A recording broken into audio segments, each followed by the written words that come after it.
Hello cả nhà. Tự nhiên gì kỳ cả nhà, sáng em còn nói chuyện bình thường luôn á.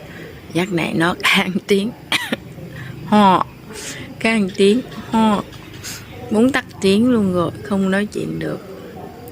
Bằng tay giấc này bữa nay thì có đơn không ta?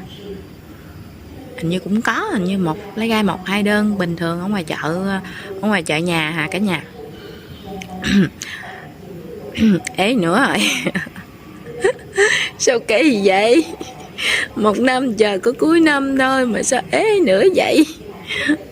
Vậy chứ cũng bằng tới 6 giờ nha cả nhà, bằng tới giờ này mới vô mà sao muốn tắt tiếng luôn rồi. Đây mấy chậu bông của má em là cô nhiều đó cả nhà, mới sắm về nè cả nhà, thấy đẹp không?